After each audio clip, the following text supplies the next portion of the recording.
Saya ingin memberikan ucapan selamat dulu buat Al-Habsyi Fans Club. Wah, yang selalu hadir dimanapun saya tampil. Mereka menamakan diri mereka AFC, Al-Habsyi Fans Club Indonesia. Di seluruh Indonesia ada. Dimanapun saya berada selalu setia menemani. Mudah-mudahan selalu senantiasa istiqamah. Baik, adik-adik, hari ini kita duduk di sini sama-sama dalam rangka memperingati apa? Isra wal Mi'raj. Saya tidak akan panjang lebar menceritakan bagaimana perjalanan Isra wal Mi'raj, karena cerita ini sering kita dengar. Hari ini ada tema khusus. Kita akan coba mengupas filosofi apa di balik Mi'raj Nabi kita Muhammad sallallahu alaihi wasallam yang bisa menjadi bahan pelajaran buat kita untuk menjalani kehidupan kita di dunia nanti dan di akhirat. Amin. Ya Rabbal. Simak baik-baik. Mau tahu filosofi apa? Mau tahu filosofi Mi'raj yang pertama? Simak baik-baik. Ketika Nabi sallallahu alaihi wasallam dimi'rajkan Allah, terbang dari mana? Bumi. Menuju ke mana? Langit. Saya mau tanya ibu-ibu, langit itu di atas apa di bawah? Atas apa bawah? Siapa bilang di bawah? Orang kampung sini bilang atas, bahasa daerahnya apa? Luhur. Dur. Dur. Dur. Ini planet apa sih? Dur. Oke lah kalau begitu kita pakai bahasa sini biar kita lebih akrab. Kalau bawah bahasa sini apa? Nyengsor. Makin serem nih kayaknya. Nyengsor. Dur, nyengsor. Kita pakai bahasa sini ya. Biar saya tidak merasa jadi tamu, tapi seolah-olah merasa sedang berada di kampung saya sendiri. Leres? Ajarin terus nanti ya. Nyengsor, dur. Dur, nyengsor. Filosofi Mi'raj yang pertama. Ketika Nabi dimi'rajkan Allah, berangkat dari bumi. Bumi itu di mana? Nyengsor. Nyengsor. Betul kan? Nyengsor. Ada hubungan dengan ngesot? Ngengsor. Ngingsor. Oh, bilang dong. Ngingsor. Ketika Nabi diterbangkan Allah dari bumi. Bumi itu di mana? Ngingsor. Menuju ke mana? Langit. Langit itu di mana? Saya punya asisten dah sekarang. Tahu nggak sih ketika Nabi dari bumi naik ke langit, dari bawah naik ke atas, dari nyingsor ke dur, pertanyaan saya, apakah Nabi kita lama nongkrong-nongkrong di atas? Jawabannya tidak. Orang sini bilang tidak apa? Ora. Aneh banget ya.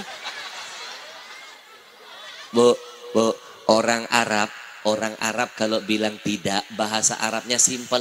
La, beres. Bro, orang barat kalau bilang tidak bro, bahasa Inggrisnya.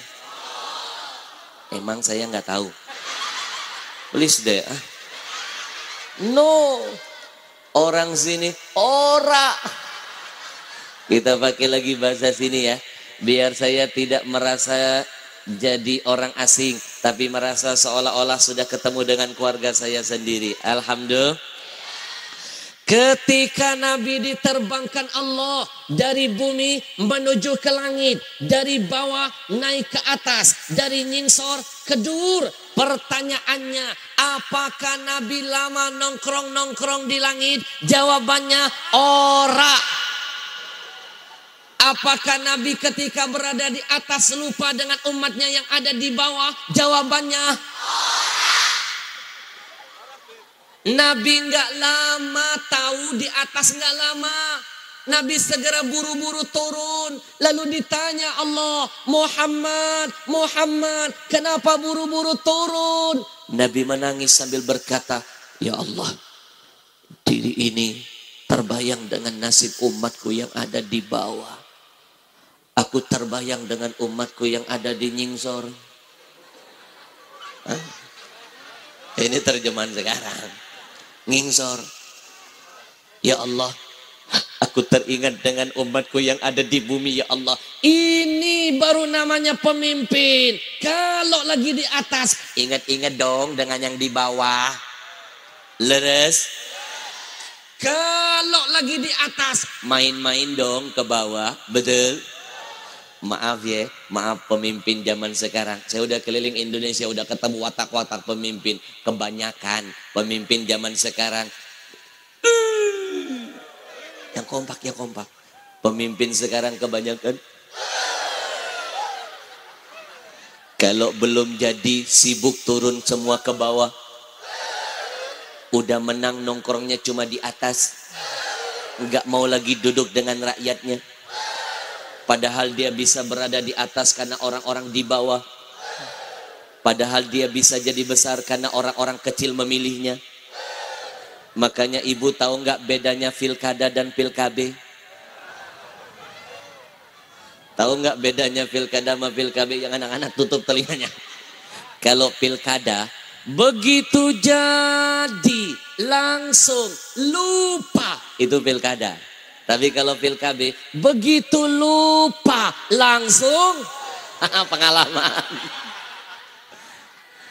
Dek, satu-satunya pemimpin dunia dan akhirat kita yang tidak akan pernah lupa dengan kita, selalu setia dengan kita, cinta dengan kita, cuma Nabi kita Muhammad sallallahu.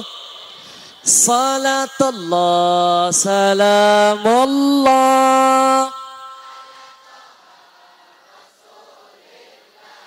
salatullah salamullah.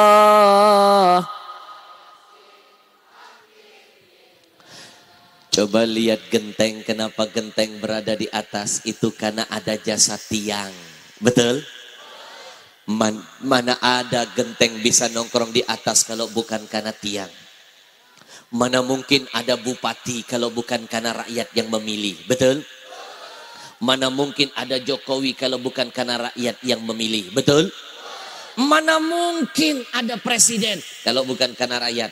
Mohon maaf, mana mungkin di masjid ada orang yang dipanggil dengan Pak Imam kalau bukan karena ada jasa orang yang mau dipanggil Pak Makmum. Leres. Bahkan saya yang bodoh ini, mana mungkin dipanggil Ustadz kalau bukan karena jasa Bapak Ibu yang masih mau mendengarkan ocehan saya. Coba kalau saya ngoceh sendirian. Orang nggak manggil saya Ustadz, manggilnya apa? Oh, sopan banget ya. Orang gila. Oh, mau ngajak berantem nih, Bu. Filosofi Mi'raj yang pertama, jangan jadi kacang lupa dengan kulitnya. Betul? Kalau lagi di atas jangan lupa dengan orang-orang yang di bawah. Leres? Ini pesan untuk semuanya, bukan hanya buat para pemimpin. Yang kaya kalau lagi di atas bantu yang miskin. Yang kuat kalau lagi di atas bela orang-orang yang lemah. Yang punya ilmu kalau lagi di atas ajarkan ilmunya kepada orang-orang yang awam. Betul? Kalau ini bisa diwujudkan dalam kehidupan, hidup akan jadi berkah, aman dan tentram, insya Allah. Salatullah salamullah salatullah salamullah.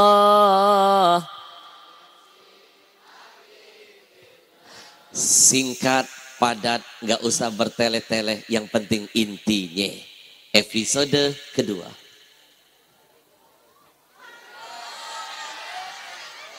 Hei, cuma lihat doang. Jangan-jangan di kampung ini penceramah udah nggak boleh lihat jam tangan lagi ya? Oh begitu. Begini loh bro, jangan heran kalau ada penceramah baru mulai ceramah suka lihat jam tangannya. Itu mah cuma teknik ceramah doang. Sebenarnya dia lagi mikir abis ini mau ngomong apa. Yang namanya penceramah harus pintar-pintar mikir, mengolah bahan biar materinya nggak sama dengan penceramah biasanya. Leres? Episode kedua.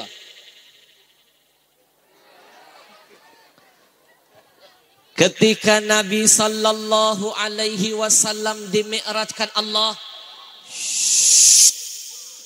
diterbangkan Allah ke langit. Bantu dong.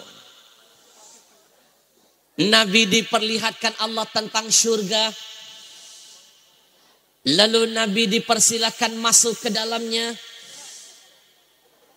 Pertanyaannya, begitu Nabi melihat indahnya surga, begitu mempesona, sangat menggoda, apakah Nabi kita terlena dan lama berada di dalam surga? Jawabannya ora.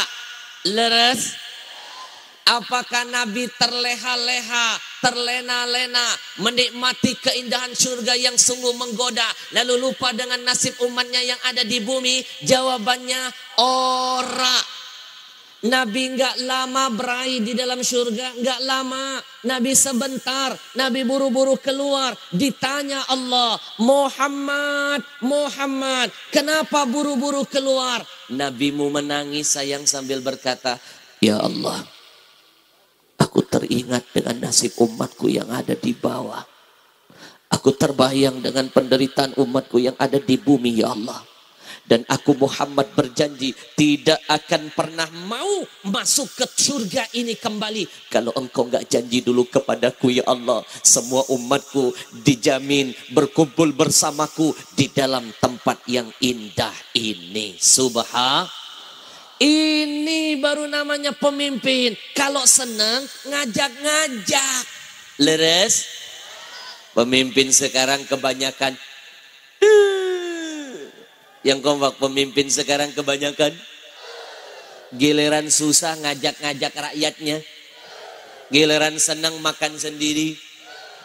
Leres? Baru ngerasain surga-surgaan. Jabatan 5 tahunan. Udah lupa dengan penderitaan rakyatnya. Betul? Bagaimana kayak Nabi Muhammad yang sudah melihat keindahan surga yang sebenarnya, kenikmatan yang hakiki yang dirindukan oleh semua manusia, tapi Nabi tidak terlena. Nabi memilih cepat-cepat turun, duduk bersama umatnya. Ini tanda bahwa Nabi cinta banget dengan kita. Dan ciri-ciri orang yang mencintai, siap berkorban apapun untuk sosok yang dia cintai. Jangankan harta, nyawa siap dikorbankan untuk sosok yang dia cintai. Saya percaya yang hari ini rela berpanas-panas ria, mengorbankan urusan duniawinya, memilih duduk di sini, ini pasti adalah orang-orang yang cinta kepada Allah dan Rasulnya. Alhamdulillah. Salatullah, salamullah.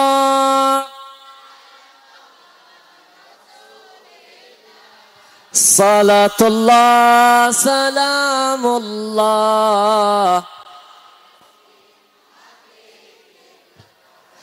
Ibu, pemimpin sekarang baru ngerasain surga-surgaan jadi gubernur, bupati, wali kota, udah lupa dengan tangisan rakyatnya. Leres?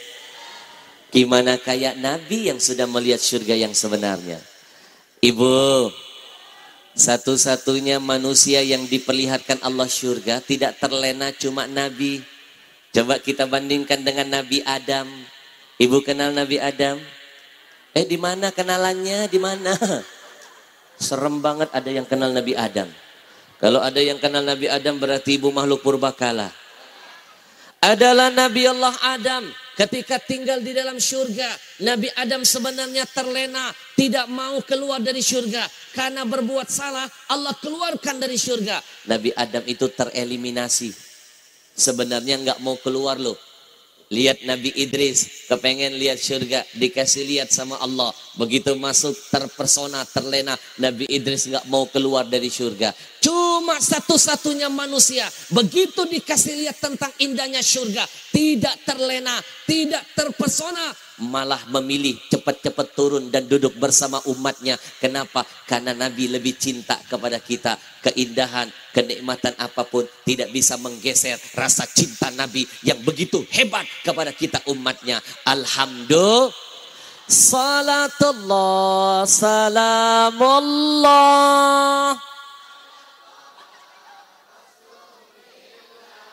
Salatullah, salamullah.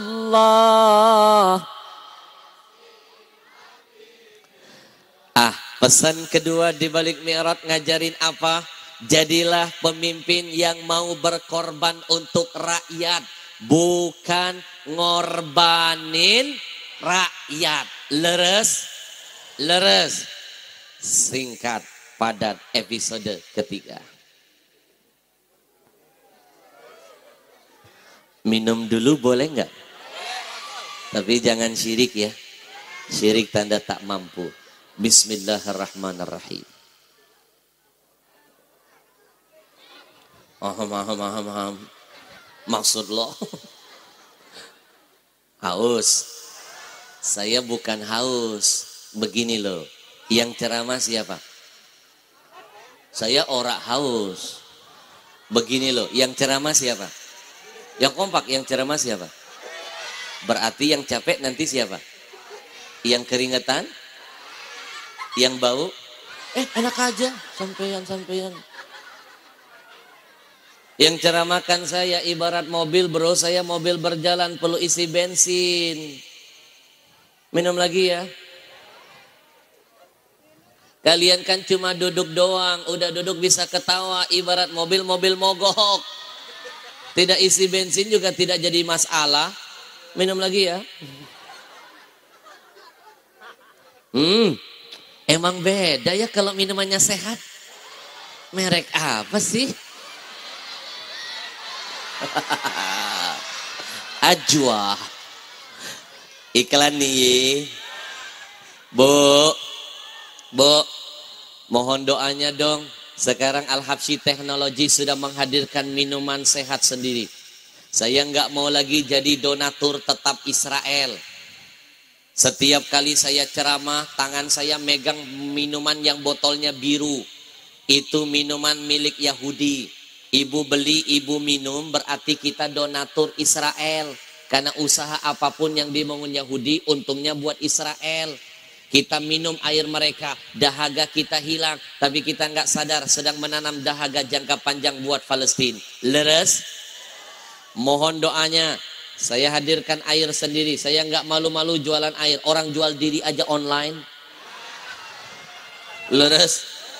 Kalau baik bawa berkah buat umat, kenapa harus malu? Leres? Bu, saya namakan air ini Ajwa. Ngambil berkah kurma Nabi yang ada di Arab sana. Tahu nggak sih, air ini sudah kita khotamkan 30 juz Al-Quran di mata airnya. Dan kita sudah adu dengan 30 merek minuman terkenal. Mulai minuman yang mereknya kangen sampai yang nggak kangen. Semua kalah dengan Ajwa. Bu, setiap detiknya dibacakan Al-Quran.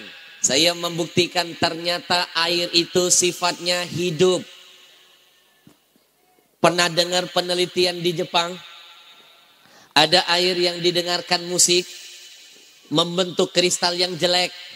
Ada air yang didengarkan Al-Quran, membentuk kristal yang indah. Janji Allah dalam Al-Quran, wa nunazzilu minal Quran ma huwa syifa'u wa rahmatul lil mu'minin. Quran jadi obat, Quran jadi rahmat bagi orang-orang mukmin. Insya. Dan alhamdulillah sudah banyak para ulama, para habaib, para ustadz yang gabung dengan Ajwa.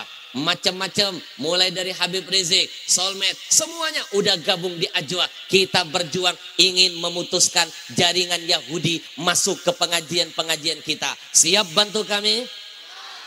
Kalau saya sendiri lawan Yahudi, mimpi saya bisa menang. Saya butuh bro, saya butuh berai, saya butuh ibu bapak. Bersama kita bisa. Mulai detik ini, jangan lagi mau jadi donatur tetap Israel. Lebih baik beli produk dari kita untuk kita daripada dari kita untuk mereka. Lalu untungnya menghancurkan agama Allah. Siap?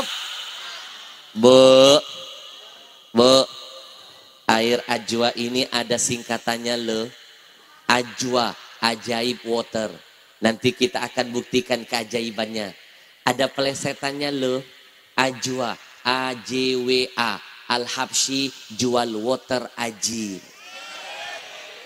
Dan mohon doanya, untung dari usaha ini dialokasikan untuk dakwah dan Yayasan Yatim Du'afa Indonesia. Saya lebih bangga menciptakan karya daripada meminta kesana kesini. Setuju? Salatullah, salamullah.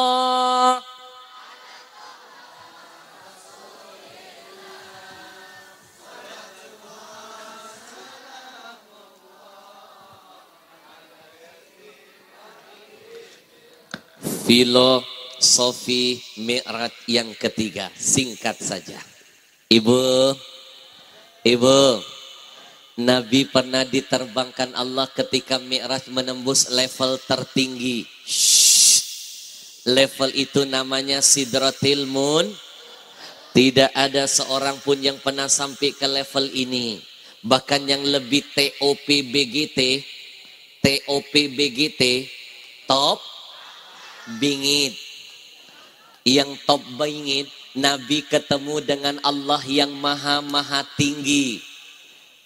Pertanyaan saya, ketika Nabi naik ke level tertinggi, lalu berjumpa dengan Allah yang maha tinggi, apakah Nabi setelah turun lagi ke bumi, Nabi menjadi sosok yang petantang petenteng merasa tinggi? Jawabannya, ora. Nabi tetap tawaduk, nggak pernah songong, leres. Sekarang ini banyak pemimpin baru jadi pemimpin songong.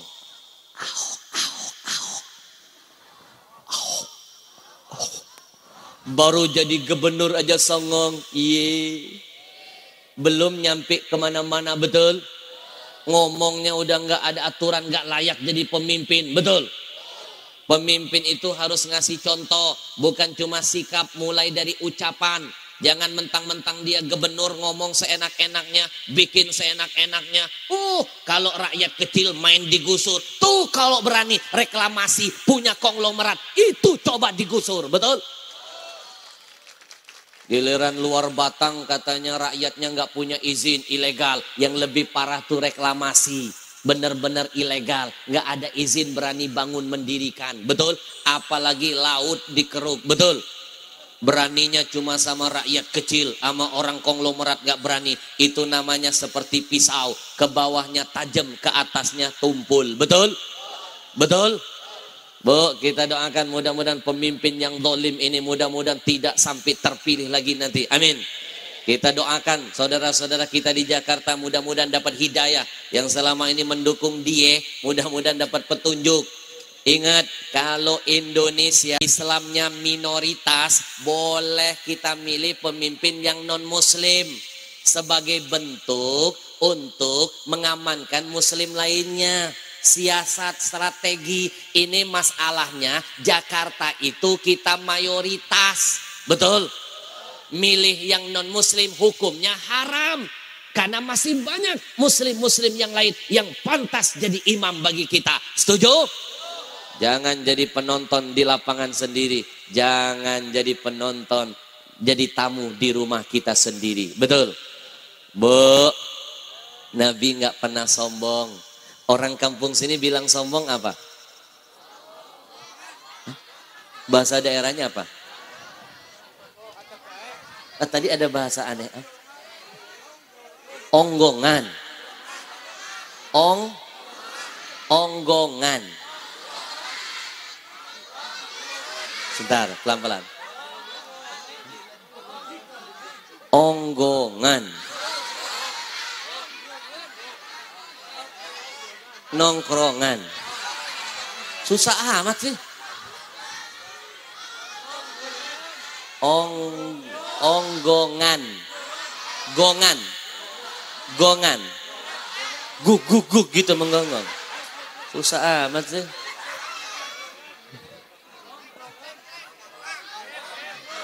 Onggrongan. Oh bilang dong dari tadi. Onggrongan. Apa? Ceng-cang ceng-ceng. Wah, memang benar-benar aneh nih kayaknya. Ceng-cang ceng-ceng. Kita pakai bahasa sini. Ketika Nabi Sallallahu Alaihi Wasallam diterbangkan Allah menuju tempat tertinggi, Nabi begitu turun tidak pernah merasa tinggi, leres. Ini baru jadi gubernur sudah cincang cinceng. Hah? Mulut saya. Baru jadi bupati sudah onggrongan. Betul? Padahal itu cuma level di dunia doang. Hanya 5 tahun sekali. Betul? Betul? Gimana kayak Nabi menembus level tertinggi? Ketika Nabi Mi'raj, Nabi bertemu dengan Allah yang maha tinggi. Jawabannya ketika Nabi turun ke bumi, apakah Nabi lantas merasa tinggi? Ora. Kita baru ketemu Jokowi, Presiden Indonesia, sombongnya setahun. Padahal baru ketemu Presiden Indonesia, belum ketemu yang maha tinggi, betul? Jadi pesan Mi'raj yang ketiga ngajarin kita, hidup jangan jadi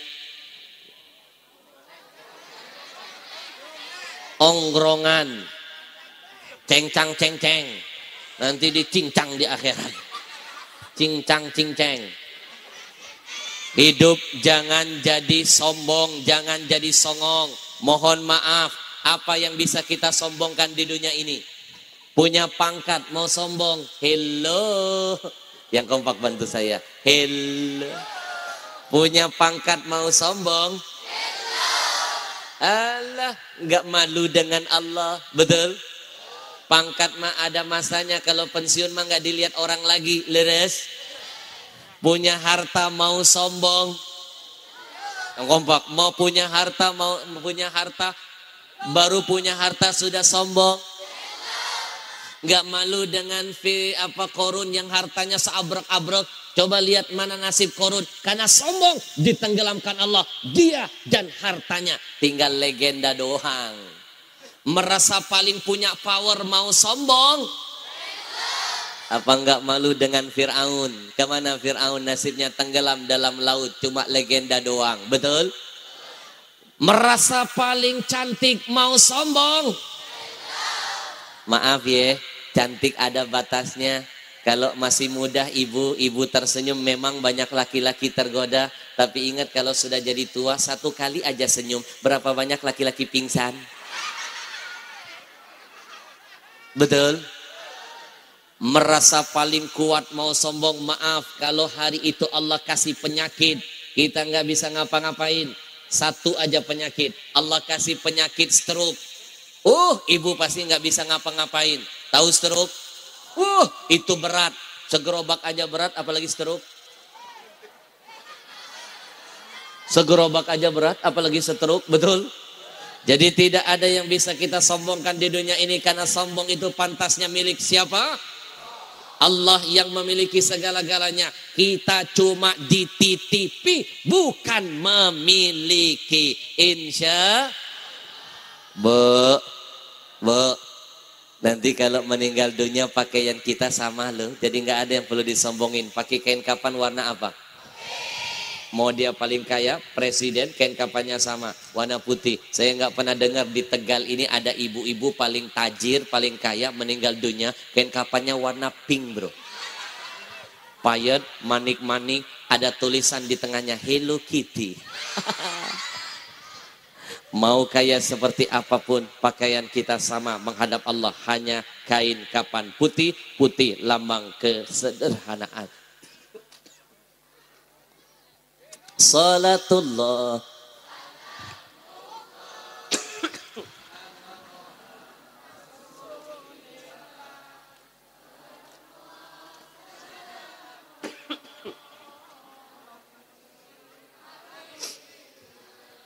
Mohon doanya, sebenarnya sampai hari ini saya masih belum sehat. Makanya izin dakwanya sambil duduk. Biasanya suka jalan-jalan, lo nggak suka duduk. Kadang-kadang jalan-jalan ke situ bro, kadang-kadang ke sini bro, kadang-kadang pernah langsung pulang saya. Nonton TV nggak kemarin saya lagi dapat tanda cintanya Allah. Kecelakaan di Medan, tabrakan, habis tablik akbar di Mandailing Natal, mau tablik akbar ke kota yang ketiga, naik mobil baru jalan 2 jam, perjalanan harusnya 4 jam baru 2 jam, menghindari motor yang ugal-ugalan, mobil kami muter-muter menghindar, muter-muter sampai terbang nabrak rumah kosong. Untung rumahnya kosong. Tadi penghuninya mau pindahan hari itu, tapi Allah urungkan niatnya. Coba bayangkan kalau dia jadi pindah hari itu, berapa banyak keluarga yang jauh pada ngumpul. Begitu mobil datang pasti banyak yang jadi korban, bisa rojiun berjamaah. Tapi maha suci Allah, Allah cari tempat pemberhentian mobil kami yang paling indah, rumah kosong. Akhirnya saya jadi tamu pertama. Walaupun gak diundang. Bu, saya sobek di alis, geger otak ringan, kaki masih sakit. Tapi yang paling parah Habib Alwi bin Hamid Al-Idrus yang duduk di samping saya, asisten saya yang menggantikan tempat duduk saya. Dia suruh saya geser, dia gantikan kursi saya. Dia yang lebih parah, patah tulang leher, patah tulang pinggul.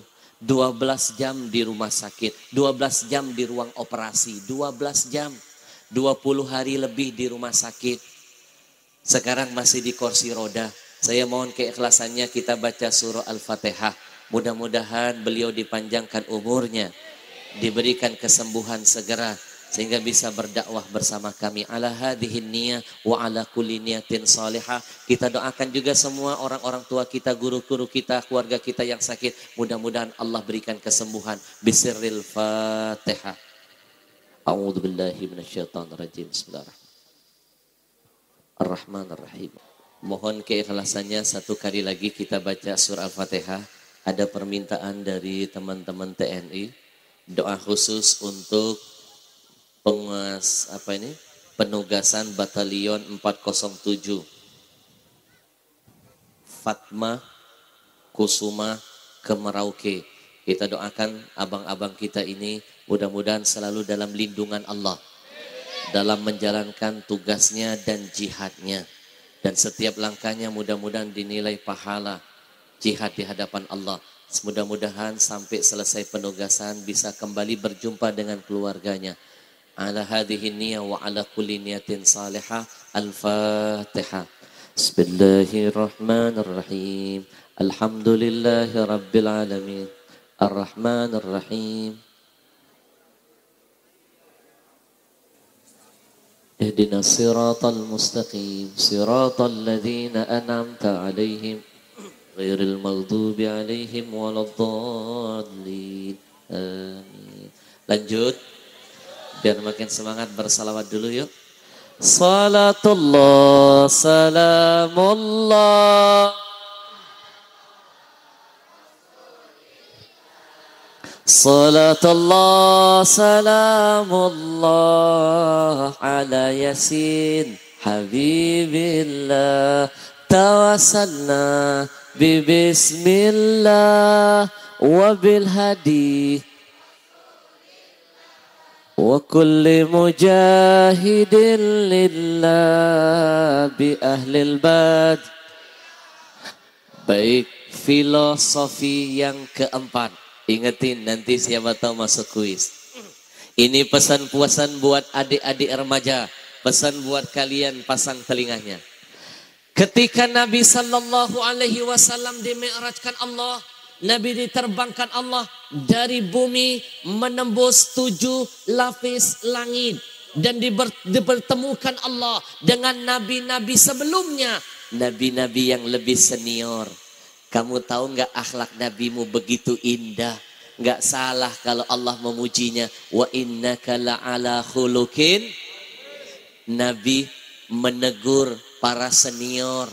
Nabi memberikan penghormatan kepada nabi-nabi yang lebih senior.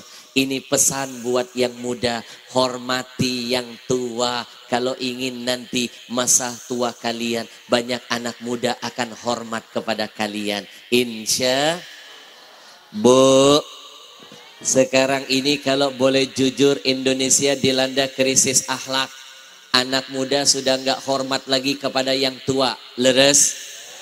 Kamu tahu nggak dulu waktu saya masih seusia kalian, kalau lewat di salah satu jalan, ada orang tua di depan saya, jalannya tertati-tati begini. Kami yang muda waktu itu bro, nggak berani motong jalannya. Pamali, takut kualat.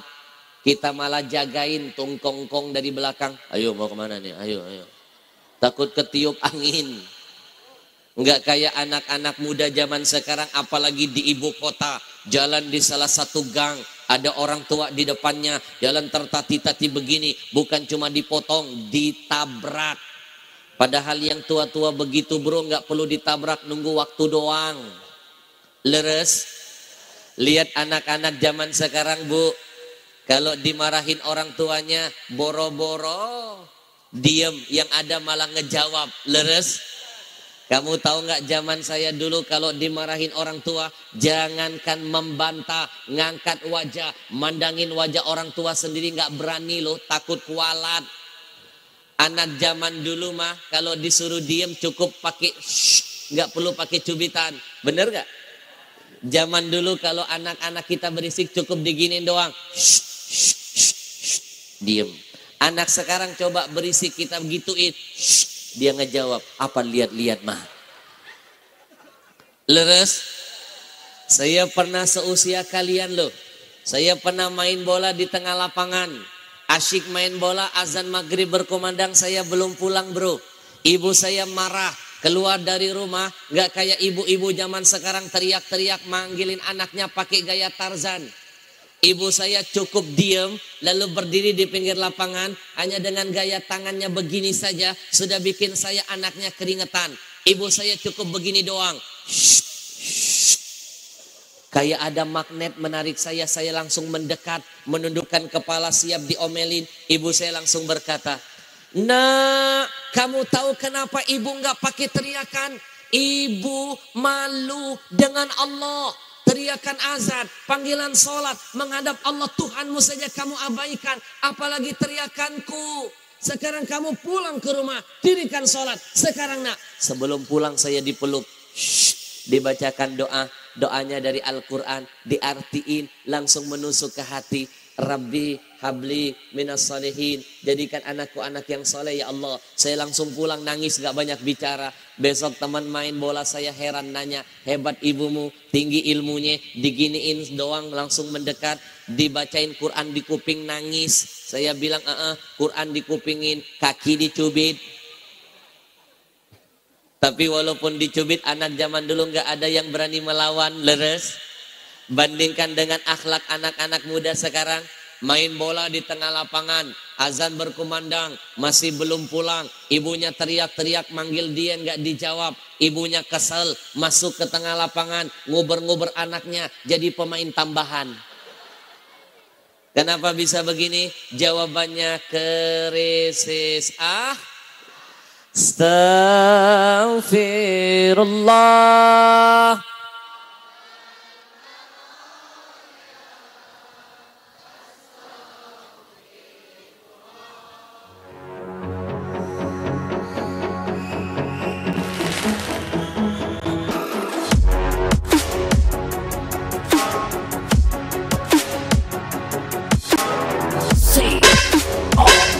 Big